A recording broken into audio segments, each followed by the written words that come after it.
أعوذ بالله من الشيطان الرجيم. بسم الله الرحمن الرحيم. فليضحكوا قليلا وليبكوا كثيرا جزاء بما كانوا يكسبون.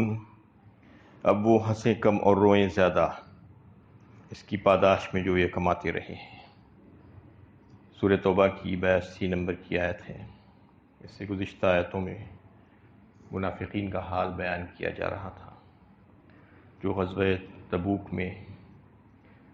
نہ جانے کے مختلف ہیلے بہانے بنا کر اس میں شرکت نہیں کی تھی انہوں نے۔ اس آیت میں ان سے کہا جا رہا ہے کہ تم اپنے فائدے کی خاطر، اپنے مزے کی خاطر اور غفلت میں پڑ کر یہاں تھوڑی سی مشقت سے بچنے کی خاطر تم نے یہ کام کیا، اور تمہارا یہ خیال تھا کہ یہاں پر گرمی بہت زیادہ ہے، اس لیے اس میں ہم نہ نکلیں تو زیادہ بہتر ہے۔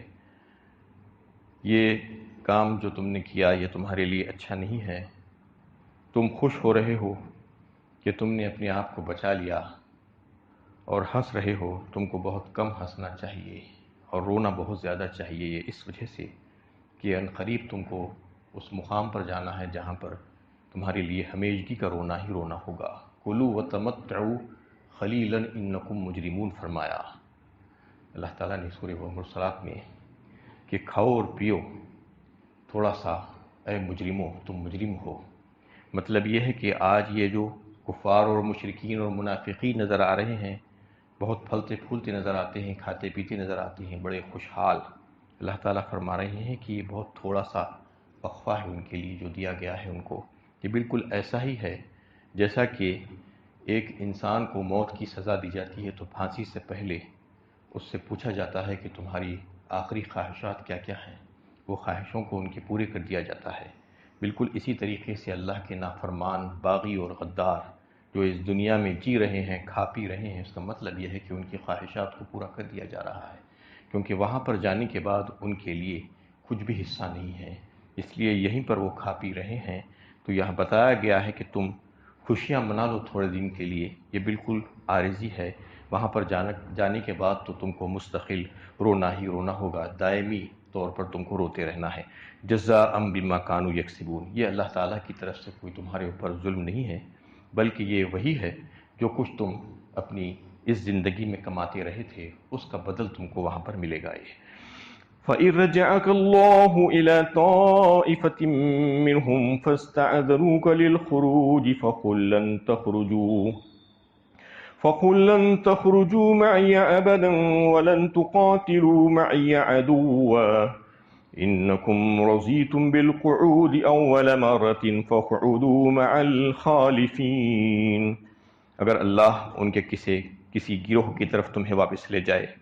اور وہ تم سے جہاد میں نکلنے کی اجازت مانگیں تو کہہ دو کہ تم میرے ساتھ کبھی نہیں نکل سکتے اور نہ کبھی میرے ساتھ ہو کر دشمن سے لڑ سکتے ہو۔ تم نے پہلی مرتبہ بیٹھ رہنا پسند کیا تو اب بھی پیچھے رہنے والوں کے ساتھ بیٹھے رہو۔ یہ نبی کریم صلی اللہ علیہ وسلم سے خطاب کر کے اللہ تعالیٰ فرما رہے ہیں کہ غزوہ تبوک سے واپس ہم تم کو صحیح سالم اگر مدینہ طیبہ پہنچا دیں اور تم ان کے کسی ایک گروہ کی طرف لوٹو،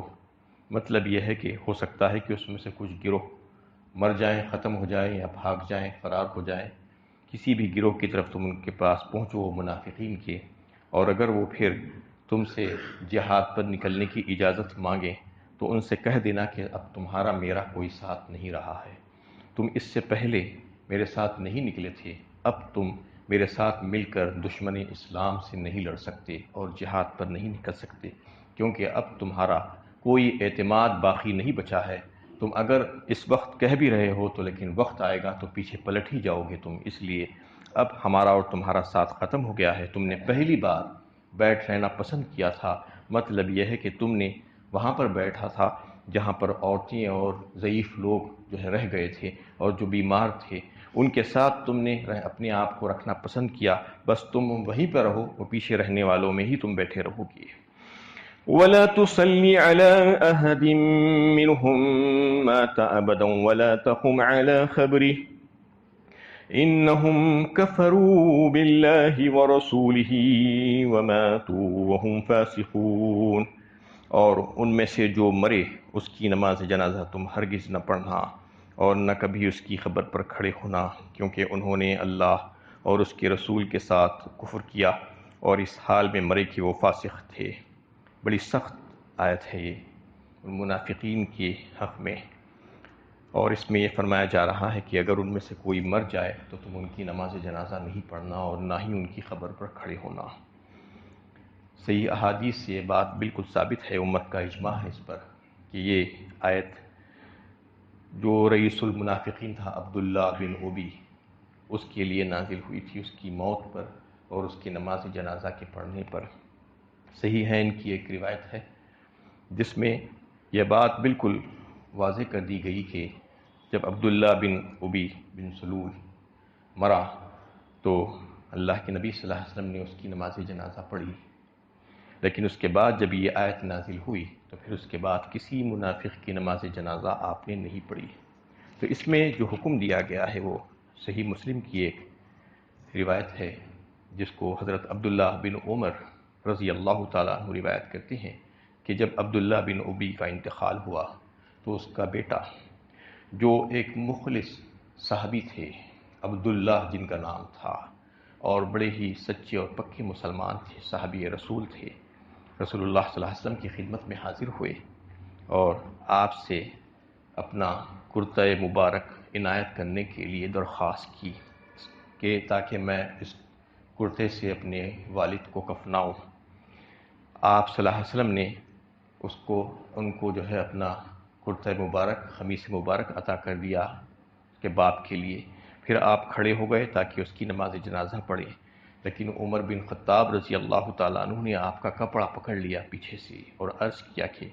یا رسول اللہ کیا آپ اس کی نماز پڑھیں گے کہ جب کہ وہ منافق ہے اور اللہ نے آپ کو اس کے لیے دعائے مغفرت کرنے سے منع فرمایا ہے، روکا ہے۔ آپ صلی اللہ علیہ وسلم نے فرمایا کہ مجھے دونوں باتوں کا اختیار دیا گیا ہے کہ جیسا کہ اس سے پہلے یہ آیت گزر چکی تھی، استغفر لہم او لا تستغفر لہم ان تستغفر لہم 70 مرہ، تم اس کے لیے مغفرت کی دعا کرو یا نہ کرو، تم اگر 70 بار بھی اس کے لیے مغفرت کی دعا کرو گے تو اس کو نہیں بخشا جائے گا۔ یہ جب آیت آئی تھی تو آپ صلی اللہ علیہ وسلم نے کہا کہ اس میں مجھے اختیار ہے کہ 70 مرتبہ سے زیادہ میں دعائے مغفرت کروں گا اس کے لیے، شاید ہو سکتا ہے کہ اللہ تعالیٰ اس کو معاف فرما دے۔ حضرت عمر رضی اللہ تعالیٰ عنہ فرماتے ہیں کہ پھر رسول اللہ صلی اللہ علیہ وسلم نے اس کی نماز جنازہ پڑھی اور آپ کے ساتھ ہم نے پڑھی۔ اس کے بعد اللہ تعالیٰ نے یہ آیت نازل فرمائی، یہ جو ہے جس پر خبر پر کھڑے ہونے سے منع کیا گیا، لا تصلی کہہ کر، اور ان میں سے جو مرے اس کی نماز جنازہ تم ہرگز نہ پڑھنا اور نہ کبھی ان کی خبر پر کھڑے ہونا، کیونکہ انہوں نے اللہ اور اس کے رسول کے ساتھ کفر کیا ہے اور اس حال میں مرے کہ وہ فاسق تھے۔ یہ بالکل واضح طور پر یہ اعلان آ گیا اور یہ آیت نازل ہو گئی۔ اس میں جو بات ہے کہ اللہ کے نبی صلی اللہ علیہ وسلم نے اس کی دفنانے کے لیے، اس کو کفن دینے کے لیے اپنا کرتہ مبارک آخر کیوں دیا تھا، جبکہ سب جانتے تھے کہ وہ منافق ہے، بالکل کھلا ہوا منافق تھا، رئیس المنافقین کہا جاتا تھا اس کو، منافقوں کا سردار تھا۔ تو اس کے 2 اسباب بیان ہوئے ہیں احادیث میں۔ ایک سبب اس کا یہ بیان ہوا کہ اس کے جو بیٹے تھے حضرت عبداللہ، جو پکے سچے مخلص مسلمان اور صحابی تھے، ان کی دلجوئی کے لیے انہوں نے جب آ کر اللہ کے نبی صلی اللہ علیہ وسلم سے عرض کیا کہ یا رسول اللہ مجھے آپ کا قمیص مبارک دے دیجئے، میں اپنے باپ کو اس میں کفنانا چاہتا ہوں، تو ان کی دلجوئی کے لیے آپ صلی اللہ علیہ وسلم نے اپنا قمیص مبارک ان کو عطا فرما دیا۔ اور دوسرا سبب ایک حدیث میں یہ بتایا جاتا ہے جس کو حضرت جابر رضی اللہ تعالیٰ عنہ روایت کرتے ہیں کہ غزوہ بدر کے موقع پر جو یعنی گرفتار ہو کر قیدی آئے تھے، اس میں ایک قیدی حضرت صلی اللہ علیہ وسلم کے سگے چچا حضرت عباس رضی اللہ تعالیٰ عنہ بھی تھے۔ اس وقت تک وہ اسلام نہیں لائے تھے اور دشمن کے ساتھ مل کر مسلمانوں سے لڑنے کے لیے آئے تھے غزوہ بدر میں، اور گرفتار ہو گئے۔ گرفتار ہو کر ان کو کر کے لایا گیا تو ان کے جسم پر کپڑا نہیں تھا، تو ان کو خمیص پہنانا تھا اور کسی کا خمیص ان کے جسم پر فٹ نہیں ہو رہا تھا، وہ بڑے لمبے تڑنگے تھے۔ تو اس وقت جو ہے عبداللہ بن ابی ان کے حساب کا تھا، اور اس کا خمیص لے کر جو ہے حضور صلی اللہ علیہ وسلم کے چچا کو پہنایا گیا تھا۔ وہ احسان کو چکانے کے لیے اللہ کے نبی صلی اللہ علیہ وسلم نے جو ہے اس وقت اپنا خمیص مبارک اس کو دے دیا، اس کو کفنانے کے لیے۔ یہ دوسری وجہ اس میں یہ بیان ہوئی ہے کہ دو وجوہات جو تھی۔ تو اس میں اگر آپ دیکھیں تو غور طلب بات کیا ہے کہ ایک زبردست سبق ہے کہ اللہ کے نبی صلی اللہ علیہ وسلم جو اللہ کے حبیب ہیں، کیسا مبارک اور کیسا متبرک خمیص ہے جو آپ صلی اللہ علیہ وسلم کے جسم مبارک سے لگا تھا، وہ پہننے کے بعد آپ نے اتار کر اس کو کفنانے کے لیے دیا ہے کسی انسان کو، لیکن وہ بھی اس کو بخشوانے کے لیے کافی نہیں ہے۔ یہ بات اللہ تعالیٰ بتانا چاہ رہے ہیں کہ آپ صلی اللہ علیہ وسلم کا خمیص مبارک کتنا مبارک ہے، اس سے زیادہ مبارک کپڑا کوئی ہو سکتا ہے؟ اس کے باوجود بھی وہ کسی کو بخشوانے کے لیے جو ہے کافی نہیں ہو سکتا، جب تک کہ کوئی کفر اور شرک اور نفاق کی بیماریوں سے اپنے آپ کو پاک نہ کر لے۔ اگر کوئی کفر و شرک اور نفاق میں ہے تو آپ صلی اللہ علیہ وسلم کا خمیص مبارک بھی جو ہے اس کو کام نہیں دے سکتا اور اس کے لیے کافی نہیں ہو سکتا۔ اور پھر یہ کہ آپ صلی اللہ علیہ وسلم اس بات کو جانتے تھے کہ میرا خمیص کسی کو دے دینے سے یا میں جو ہے اس کی نماز جنازہ پڑھا دینے سے اللہ تعالیٰ اس کی مغفرت تو نہیں کریں گے۔ یہ بات آپ کو پتہ تھی کہ وہ منافق ہے، لیکن ایک مصلحت کے تحت آپ صلی اللہ علیہ وسلم نے اس کی جو نماز جنازہ پڑھائی تھی وہ یہ تھی کہ اس کے دیگر جو رشتہ دار ہیں اور دیگر جو کفار ہیں ان کے سامنے ایک بہترین عمل سامنے آ جائے کہ اس قسم کے دشمنوں کے ساتھ بھی آپ صلی اللہ علیہ وسلم کا کیا سلوک رہا ہے، یہ دیکھ کر وہ اسلام سے قریب آئیں گے اور مسلمان ہو جائیں گے۔ اور ایک اور حدیث میں یہ بات بھی واضح کر دی گئی، بتایا گیا کہ آپ صلی اللہ علیہ وسلم چاہتے تھے کہ اس کے خاندان کے لوگ ہزاروں کی تعداد میں مسلمان ہو جائیں، اسلام میں آ جائیں اس عمل کو دیکھ کر، جبکہ آپ کو اس بات کا یقین تھا کہ اس کی نماز جنازہ پڑھانے کی وجہ سے میری جو ہے کوئی اس کی بخشش ہونے والی نہیں ہے، اس کے عذاب میں کسی قسم کی کوئی کمی تو ہونے والی نہیں ہے، لیکن دوسرا فائدہ یہ ہوگا کہ بہت سے لوگ اسلام میں داخل ہو جائیں گے۔ اور ایسا ہی ہوا، بتایا جاتا ہے کہ اس کا جو قبیلہ تھا، قبیلے خزرج جو تھا، اس کے 1000 لوگ مسلمان ہوئے آپ صلی اللہ علیہ وسلم کے یہ عمل کرنے کے بعد۔ لیکن چونکہ اس وقت صراحتاً اللہ تعالیٰ کی طرف سے ممانعت نہیں آئی تھی کہ کسی کافر و مشرک کی نماز جنازہ پڑھانے کے تعلق سے ممانعت نہیں آئی تھی، اس لیے آپ صلی اللہ علیہ وسلم نے نماز پڑھائی۔ لیکن اس کے بعد جب یہ آیت نازل ہو گئی تو پھر اس کے بعد کسی بھی مصلحت کے تحت بھی آپ صلی اللہ علیہ وسلم نے کبھی بھی جو ہے کسی منافق اور کسی کافر کی نماز جنازہ نہیں پڑھائی۔ تو اس میں یہ بات واضح کر دی گئی کہ کوئی اگر کافر مشرک حالت کفر میں اگر مرتا ہے تو اس کے لیے مغفرت کی دعا یا اس کے جو ہے دعا خبر پر کھڑے ہونا یہ جائز نہیں کہا گیا ہے۔ اس آیت سے یہ بات معلوم ہوتی ہے کہ اس کی تعظیم و تکریم کرتے ہوئے کسی کافر کی موت پر اس کی قبر پر جانا اور اس کی زیارت کرنا، اس کو جو ہے اس کی نماز جنازہ پڑھنا، اس کے لیے دعائے مغفرت کرنا، اس کی اجازت نہیں ہے اسلام میں، کیونکہ یہ بات جب واضح ہو چکی ہے کہ وہ کافر ہے، وہ باغی ہے اللہ کا اور غدار ہے، تو پھر اس کے لیے دعائے مغفرت کیسے ہو سکتی ہے؟ یہ ممکن ہی نہیں ہے اگر وہ حالت کفر میں مرتا ہے۔ تو اس آیت میں جو بات واضح کی گئی، جو پچھلی ایک تقریباً 10 آیتوں پہلے جو بات آئی تھی، یا ایھا النبی جاہد الکفار والمنافقین وغلظ علیہم ومأواہم جہنم وبئس المصیر کہہ کر، یعنی اے نبی ان کے ساتھ آپ جہاد کیجئے، وہ جو کافر ہیں اور جو منافق ہیں ان کے ساتھ، اور ان کے ساتھ سخت رویہ اختیار کیجیے، شدت اختیار کیجیے ان کے ساتھ جو کہا گیا تھا، تو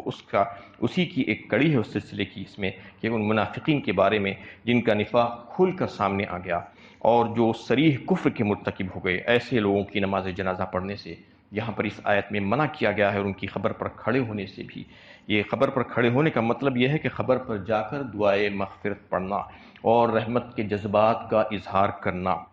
یہ ممانعت جس طرح منافقوں کے لیے ہے، اسی طرح